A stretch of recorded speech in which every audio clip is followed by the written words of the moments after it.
as you all know, we have worked on an incredible worldwide hackathon that we had conducted over the last 6 to 9 months or so. And I would like to bring in somebody else who is calling in from the East Coast of all places.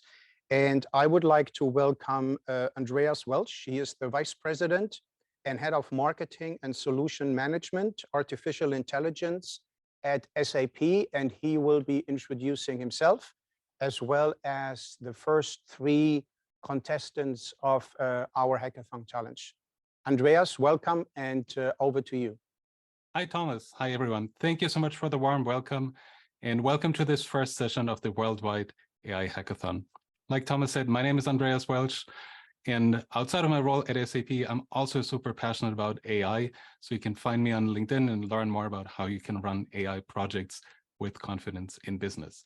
Been working very closely with Thomas and Ha and all the contestants over the course of the last year as part of the hackathon. And over the next 20 minutes, you'll hear from our 3 finalists what their projects are all about. Worldwide AI Hackathon is an exclusive incubator program designed specifically for AI enthusiasts and early stage AI startups. And after nearly a year of dedicated and hard work, we finally reached this exciting moment. So out of an impressive pool of 1,700 contestants from 88 countries, today we have the privilege of hosting the top 9 finalists. They're representing Africa, Asia, and Europe. So congratulations for all of you for making it this far. Each of our 9 incredible teams has just 5 minutes to present their remarkable products and projects. And I can assure you, you're in for a real treat. We won't have any Q&A today because the anticipation for the results is almost as intense as the competition itself. So the results will be announced tomorrow. Please be sure to stay tuned for that and join us again for the next sessions tomorrow and the announcements of the winners. So now, without further ado, let's jump right into it. Today, we have 3 exciting competition categories. And the first competition focuses on generative AI applications. Generative AI is clearly one of the most impactful and rapidly evolving technologies that brings about a productivity revolution. You see that venture capitalists are investing hundreds of millions of dollars in startups that use AI to generate images, text, and much, much more. So the potential of generative AI itself is immense. And many of us are already using it today on a regular basis, whether it's ChatGPT, Midjourney, or many, many other tools. But generative AI doesn't exist on its own, right? The technology is integrated into applications that users interact with. So let's see what our 3 finalists have been developing and where they're integrating generative AI in applications. So let's start with the first one, and let's give a warm welcome to our first team, ByteHogs. Their project's primary objective is to pioneer an innovative approach to convert CT brain scans into MRI-like images and vice versa with the help of generative AI. Please join me in giving a hearty welcome to the ByteHogs team. Morali Patel, the team leader, Arpit Mathur, Priyank Vaidya, Abhinav Sharma, Darshan Mangrola. Thank you for being with us today, and let's get ready for an extraordinary display of talent and innovation. Team ByteHogs, take it away. Thank you.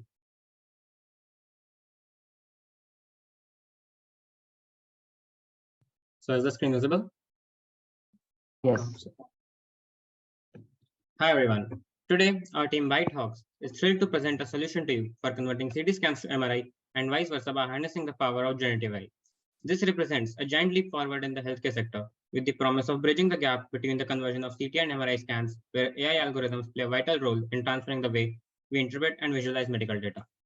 So now let's take a look at what are the problems with CT and MRI scans and why there is a need for this solution. The first problem is cost. MRI scans can be expensive as the average cost of an MRI is somewhere around $250 to $300. Apart from this, accessibility of medical equipment may be limited in some regions due to cost constraints. The second point is metal implants. MRI machines are use strong magnets. So any metal objects or implants within the body can pose a serious risk. According to statistics, around 80% population of the world has metal implants in their bodies. Thus, such patients may not be eligible for MRI or may require special precautions. The third point is the long duration. MRI scans can take longer than other imaging methods like CT scan, which may be uncomfortable for patients who have difficulty remaining still for extended periods. For example, patients of age group below 15 and above 75. The fourth point is pregnancy concerns. While there is a limited evidence suggesting that MRI is generally safe during pregnancy, it is typically avoided during the first trimester unless absolutely necessary. Hence, to solve these problems, we are introducing an application called Imaging AI that targets to transit CT scans to MRI and vice versa in a matter of few seconds. This can be a life-saving and cost-effective solution for the patients and doctors. So now let's take a look at a live demo of our application to understand its working.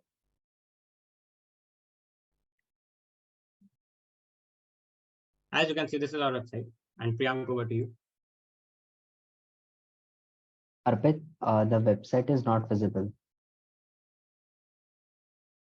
Okay, just is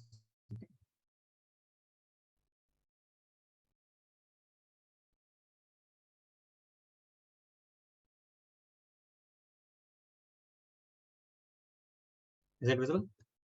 Yeah. So as you can see right over here, this is our website which demonstrates a CT to MRI conversions. Navigating to submit scan. Right over here, there is an option which is given as to submit a CT or an MRI image. First of all, let us select a CT scan image and perform a conversion of CT to MRI. Let's now take a look at what the model generates an output of an MRI image through the generative AI application. As you can see, after the model generates the image, it gets downloaded. And you can see that the image will get ready and will be ready for download.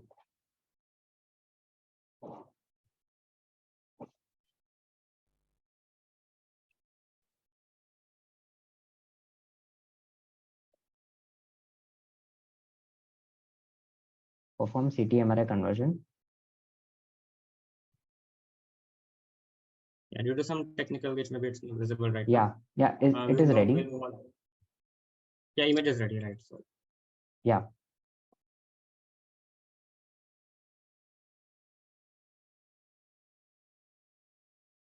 So you can see the image is downloaded from here. As you can see, the image is has got downloaded. Arpit, can you show that image? Yeah, just a second.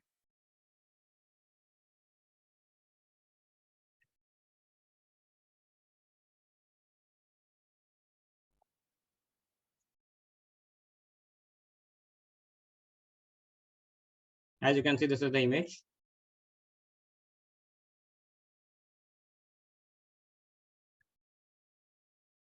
This is the image here. Is that visible? Yeah. As you can see, the image has a PSNR value of 57, which is of high resolution and has a pixel density of 256 by 256. This can be easily consulted by the doctors and can be used for various MRI related diagnosis. Moving on with the presentation, over to you, Arpit. The dataset that we have used is made up from 1,000 images of unpaired MRI and CT scans gathered from various authenticated organizations. We have also pre-processed the data through various stages of according to the needs of our application. Now moving on to the model. The model that we have referred and fine-tuned is a pix-to-pix GAN, which is based on a conditional generative adversarial network. It is a generator discriminator-based model. The main reason for choosing a CGAN is that it has a proven qualities of generating high-resolution images, so that it can be easily analyzed by doctors and experts. In our case, we have received a PSNR of 57 as said by Priyank, which represents a high-quality image. Another advantage of this model is that it conditions the output according to the input and real image, which makes the output much more realistic and usable for medical imaging. Over to you, Priyank. Team, we're coming up on the 5 minutes. Please wrap it up real quick so we can move on to the next theme as well. Next slide.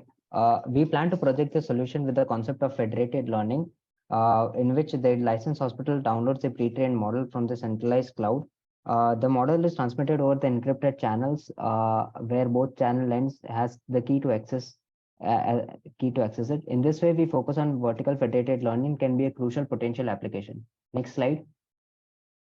Finally, we can say that our model demonstrates an exceptionally good proficiency in translating MRI images to CT scan and vice versa.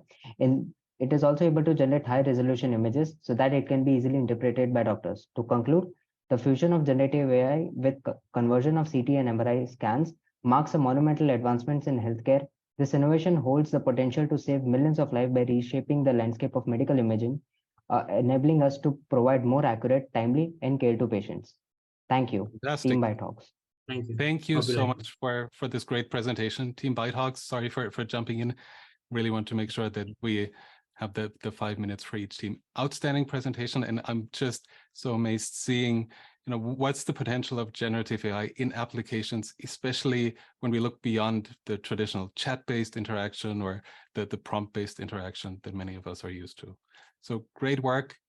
Thanks for sharing this with us and sharing it with the world. Thank you. Fantastic. Next, we're excited to introduce WeCycler, a dedicated group of international business and IT students based in the vibrant landscape of Vietnam. They harness the power of conditional generative adversarial networks to revolutionize CT brain scans and MRI imaging. So you see there's a lot of potential in that area. Right? Their mission encompasses improving MRI accessibility, expediting diagnosis, and bridging the CT MRI gap. Please welcome Nguyen Tran to the stage. WeCycler, take it away. Thank you, Andreas. All right, I think you can see my screen right now, so let's begin. All right.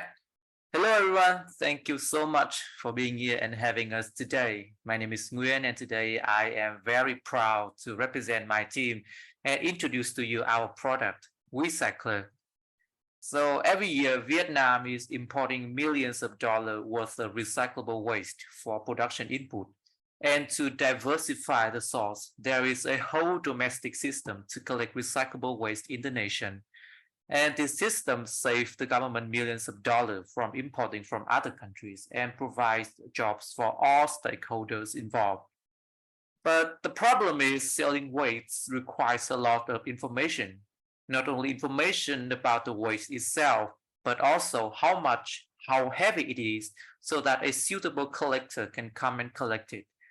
The challenge we want to solve is to help sellers categorize their waste and find the right buyer for them. And that is why WeCycler was born. We call it an AI that asks and an AI that matches. WeCycler can ask sellers custom questions to categorize their waste and then match him with the right buyer. So my friend called it Tinder for recyclable waste, and I think that's an excellent way to put it. And as you can see on the screen, here is the simplified user journey. So the user can just simply scan or entry their data about the waste via a chatbot, and the chatbot will take that information and match them with the right buyers. And in order to achieve those functions, we built our own custom AI model with LangChain and AI21 Labs. And to store a very diverse and complex set of data, we utilize the vector database by Redis to have semantic search for the matching product function. And now let's move on to the business part. In terms of business, there are potential ways to create revenue, such as via transaction fee, listing fee, and internal advertisement fee. And 1 month prior to this final round, we have tested our idea with a really simple MVP and got the total revenue of $400 and 5 recurring customers. I know those number of revenue is not huge, but still it has proven our idea. And through our MVP testing period, we have found a really niche market, which can be used to launch a product that is one-time event. For example, when you conduct a painting workshop in the park, and we will come and collect all the waste afterwards. These types of events can leave behind a lot of waste, and they need to have a plan to deal with that in order to get the permit to organize. And that's where we come in. And I think that's a win-win situation. And in the future, there are 2 things we want to do. One is acquiring users, especially business users who are used to the traditional alternative. And second is to expand our product to other segments such as secondhand tech devices or apparel, etc. And here's some screenshots of our products. So as you can see on the screen, the user can just simply put in a really brief description of the product. In this case, is an old laptop, and the AI will provide questions to further categorize the product. For example, the screen size, the processor speed, etc. You name it. And then all of those data is stored into a vector database, so that it can be retrieved by the buyer for information and to match them with the suitable buyer. Like in this case, it can be processed. And I think that's all for us today with Cycler. And I hope that from this competition, we can really lift this idea off the ground and make something big with it. Thank you so much. Fantastic. Well on time. Thank you so much, Nguyen. And whether you are using generative AI for CT, MRI scans, or in this case, for the world of recycling, it's super exciting. Again, just seeing the potential and all the ideas that you and the contestants have come up with of all the ways where generative AI can be used. So thank you so much for your presentation and your project. So let's move on to the third one in our round. And continuing the presentations in the generative AI application category, we have Panos AI, a team of data, AI, and automation enthusiasts who leverage their expertise in redefining traditional approaches, rendering conventional challenges obsolete. They aspire to make workplaces a better environment. Frank, thank you so much for joining me on stage. Why don't you take it away? Thank you, Andres.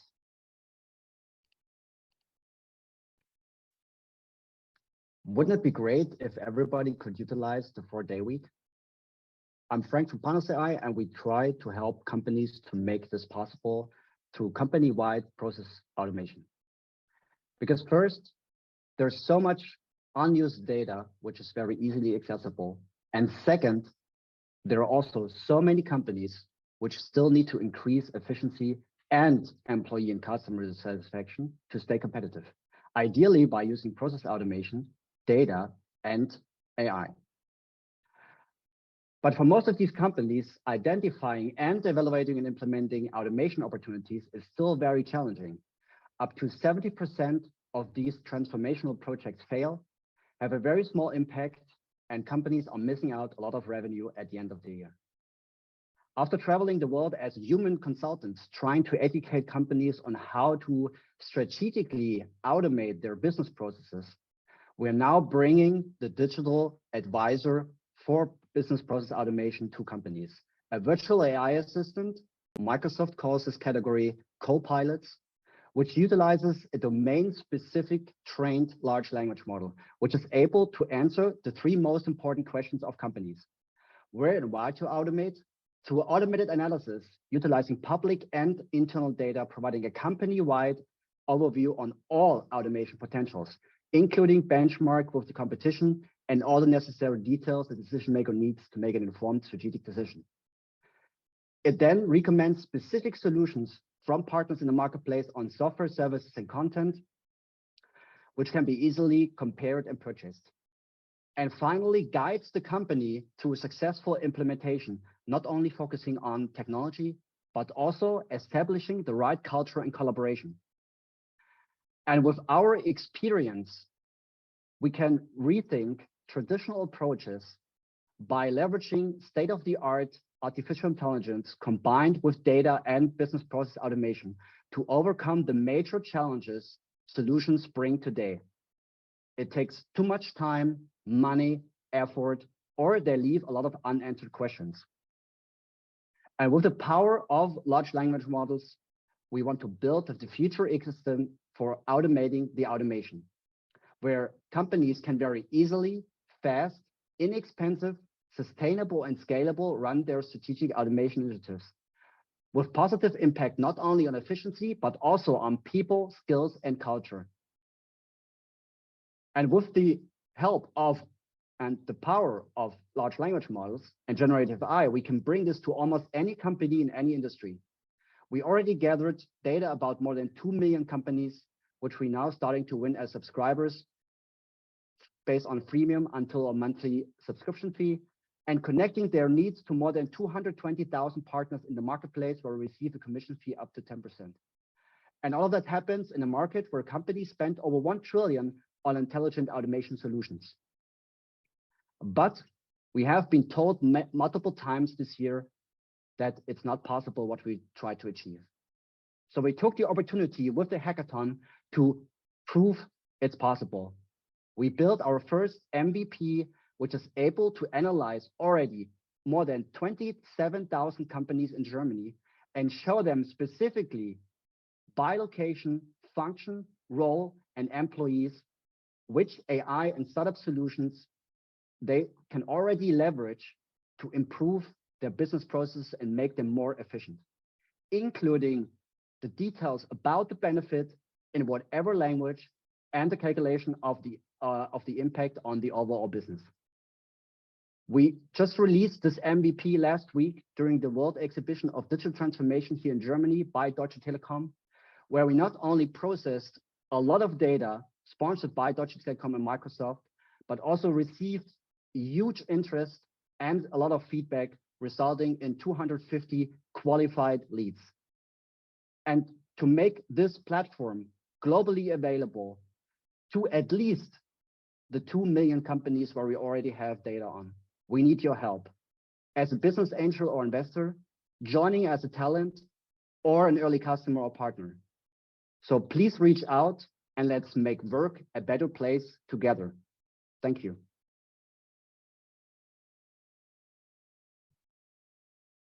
So, Frank, that was an awesome presentation. Way to pitch Panos AI, and looking at the stats that you've presented at the beginning and also the impact towards the end, it's clear that there is a real use case for a solution like yours. So thank you so much for sharing it. And like you said, there's a lot of data like sand by the sea, and looking at this picture, wouldn't that be awesome if we got to sit and lay there right now and enjoy the sunshine? But I think first we need to do a little bit more work. So again, thank you so much for being with us and for your exciting presentation.